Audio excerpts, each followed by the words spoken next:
Okay, I'm not done crying yet, but I'm close. And it's funny how the Lord works. So I went to YouTube because I was looking up this guy Myron Golden, right?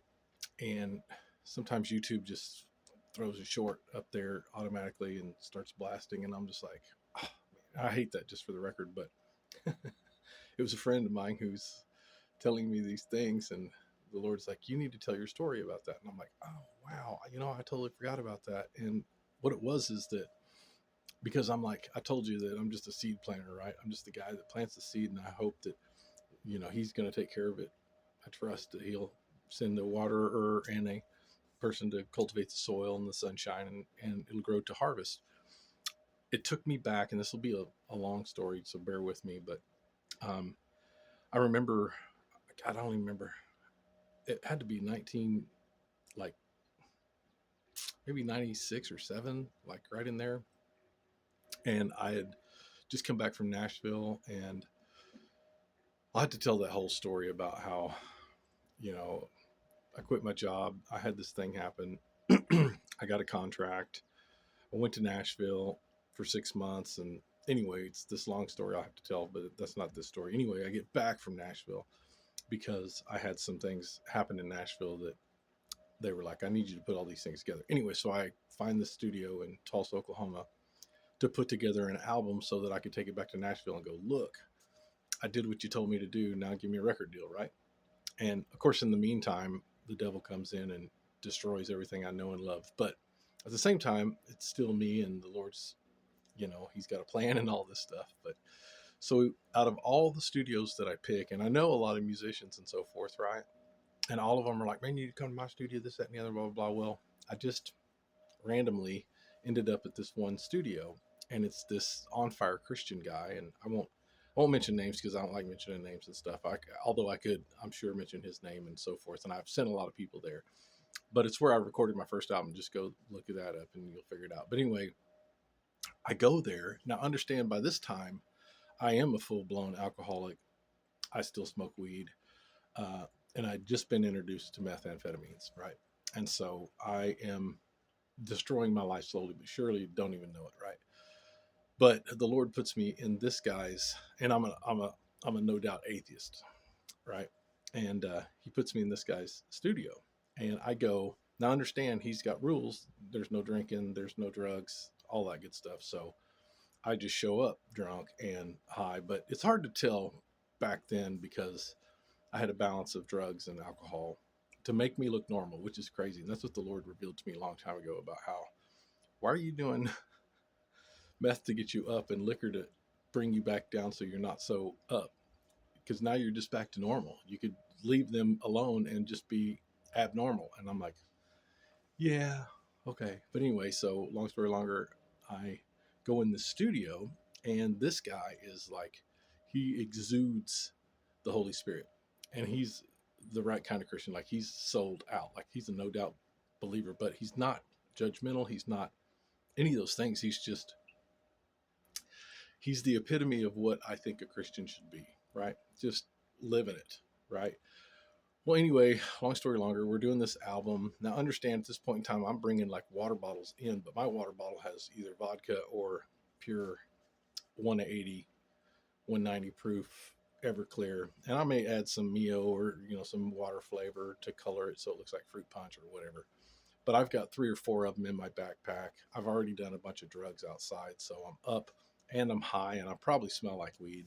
And he mentioned it one time, he's like, dude, I can tell you smell like weed, this, that, and the other, blah, blah, blah. I'd appreciate it, blah, blah, blah. And I'm like, okay, well, I'll just put on more cologne, whatever.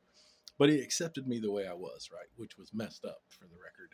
But we're recording this album. I'm there with my co-writer, my manager, and me and my co-writer are producing the album and whatever.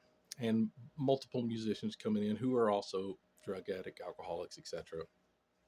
Not to my level, of course, because I'm a professional. But anyway, um, he would God me like all the time. Just not you need to turn your life around. Da da da da. He would just I can't I can only think of one example, and it's the main example. It was the seed that was planted in my soul that made me go, wow. If there's any truth to that, I want what this guy's got, because he's got peace. He's doing well. He's doing what he loves. And anyway, I remember I went in one day. He had just got some new equipment, and we're doing our thing. And we always record from like 7 to 11 at night, right? Which I thought was odd, but whatever. I thought it was great. So anyway, because I was working at the time too, so I'd come out after work and we just record from like 7 to. Sometimes we went to 1 o'clock in the morning and stuff, but anyway, um, and I'm doing all kinds of different songs too. But anyway, I mean, I've done hundreds of songs at his place, but I look down at the thing and understand I've been drinking. I'm not visibly drunk, but you could just assume that I'm buzzy to say the least, and it's hard to tell the difference. But anyway, I'm sitting there, um, and I look on his console, on the mixing console, and he's got a little sticky note that says, "Pray for the equipment." Of course, understand I'm an atheist, and I think that's ridiculous. I'm like, I see it, and it just kept taunting me, like, "Pray for the equipment." It's like this little flashing light, this "pray for the equipment," and I'm just like, I get up there, and like somebody else is in the thing, and we're recording the guitar or whatever we're doing, the steel and yada yada. So everybody's out of the room except my co-writer, and it's just me, him, and my co-writer. And we spent a lot of time, and we talked a lot because he made me inquisitive. Like I wanted to know, like, why do you da da da da? And I would ask a lot of questions, which ended up costing me hundreds of dollars because we would spend. But it was kind of therapeutic at the same time, and it's what brought me to Christ. So I'm thankful for it. But anyway, I said, dude, what is the deal with this sticker? And I point at the "Pray for the Equipment" one. And I said, what? Has the equipment been, has it been doing bad things or whatever? Is the equipment sinning and whatever? And he goes, no. He goes, my belief is, and he's just so calm. And like I was doing that to poke him with a stick, right? What, this equipment's all bad and blah, blah, blah, right? As a devout atheist that, anyway, no, he goes, it's like a warranty program for my equipment.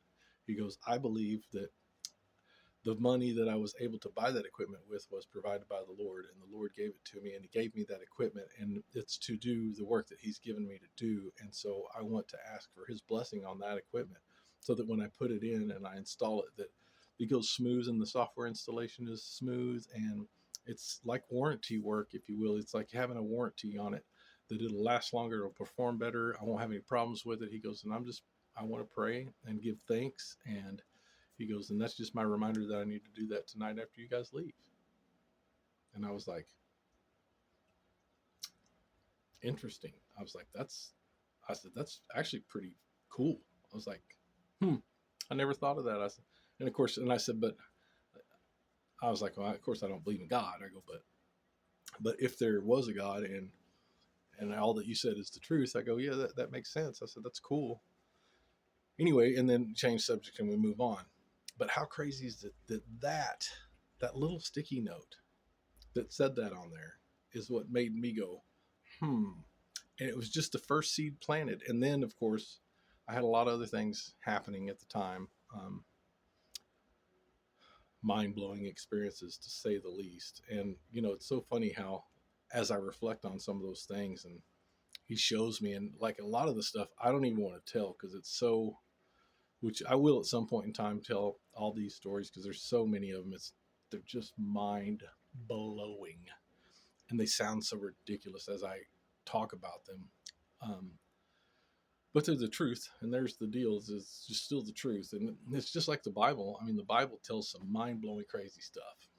Walk on water, raising dead, healing the lame, the sick, the blah blah blah. I've seen it happen, right? And He used me of all people, even when I was in this. I was not good. He uses not good people because guess what? There's nobody perfect. I don't ever want to be perfect. The only way I'm going to be perfect, I want to be perfect. I will be perfected one day when this flesh comes off of this body. But anyway, isn't that crazy? My whole point to that dissertation is that we as Christians, because understand, it's Christians that made me an atheist because they didn't live up to the expectation that I thought Christians could. Still today, and I hate being judgmental of Christians, but we as Christians, not we, me, but we, the mass majority of Christians, and again, Revelation 3:16 is the one you should fear the most. Yeah, I see you did all that good stuff, but I don't even know you. Like, I have a relationship with Christ. He knows me. I promise you that. We talk daily, and he tells me stuff I don't even want to know. He makes me do stuff I don't want to do. He doesn't make me. He asks me to do it. But it's like your dad asking you to do something. It's like, you better do it. It's best that you do it. You have the choice to say no, I don't want to do it. And sometimes he'll honor that, and not he'll honor it all the time. He'll go, okay, but there are consequences for like not taking out the trash, for example. You need to stop this behavior. Oh man, but I've done it my whole life. I'll use the example of smoking weed. I have every excuse in the world to be a pot smoker still today. I can go down here to the store right now and buy it and just smoke it if I want to. And trust me, I have that battle daily of, it's just weed. I can smoke it. But then I always hear, be of sober mind. It has consequences. I'm allergic to weeds, period. Anyway, um, or I was. I mean, I'm pretty good now. But anyway, my whole point is your actions, your words, what you do and what you say can affect and effect non-believers and believers. And so in that's where we got to go to Christ and say, I need you to guide my mouth, my steps, my words. And of course I get it that he uses me. He's got a very funny sense of humor that he would use a guy like me. And I again, that's why I feel so unworthy. I'm just like, Lord, but I repeat back the lies the devil has told me. Matter of fact, I'll end with this. I promise I'll end soon. It's this. So I went to the Lord because the devil kept coming to me. You're this, that, and the other, blah, blah, blah. And it was tormenting me for years. It's tormented me. And this is to the point where I know that I know that I know, and I'm good, right? I'm good to go. Lord's got me. I'm doing his work. I'm his guy, right? I'm one of his guys. You can be too.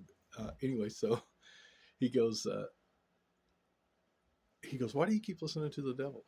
He's like, and I'm like, Lord, the devil keeps saying this, he keeps saying that, he keeps saying this, and he says that, and he's bringing up my past, and he's doing all these things, and da da da. And the Lord gave me this gold nugget. And guess what it was?